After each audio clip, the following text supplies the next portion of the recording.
Hi friends, welcome to my channel. అందరూ ఎలా ఉన్నారు ఫ్రెండ్స్? అందరూ బాగుండాలని కోరుకుంటున్నాను. ఇది తీగ ఇలా ఉంది అనుకోకండి. ఇది ఒక అరుదైన ఆకుకూర ఫ్రెండ్స్. ఇది యాక్చువల్లీ అడవిలో దొరుకుతుంది. ఆకుకూర వచ్చేసి దీన్ని తాళింపు చేసుకోవచ్చు. ఇది ఎలా ఉండాలో నేను వీడియో పెడతాను ఫ్రెండ్స్. దాని పూలు ఇలా ఉంటాయి చూడండి. దీని పేరు వచ్చేసి పాలకూర ఆకుకూర అంటారు.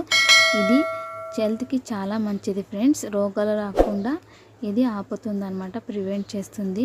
ఈ ఆకుకూర అడవిలో మాత్రమే దొరుకుతుంది. ఈ ఆకుకూర వచ్చేసి వెనకటి కాలం బామ్మలకు మాత్రమే తెలుస్తుంది. ఇప్పుడు వాళ్ళకైతే ఇది ఇన్ఫర్మేషన్ కూడా లేదు, దీని గురించి తెలియదు. యాక్చువల్లీ ఒక 10% తెలిసి ఉండొచ్చు, తెలియకపోవచ్చు. 90% మాత్రం ఇప్పటి వాళ్ళకి ఎవరికి తెలియదు. ఈ ఆకుకూర మీ సైడ్ ఎక్కడైనా దొరికితే చేసుకుని తినండి ఫ్రెండ్స్. ఐడెంటిఫై చేయడానికి నేను ఈ వీడియో పెడుతున్నాను. హెల్త్ కూడా చాలా మంచిది. నేను కూడా ఫస్ట్ టైం చూడడము. నేను కూడా ఎప్పుడు దీన్ని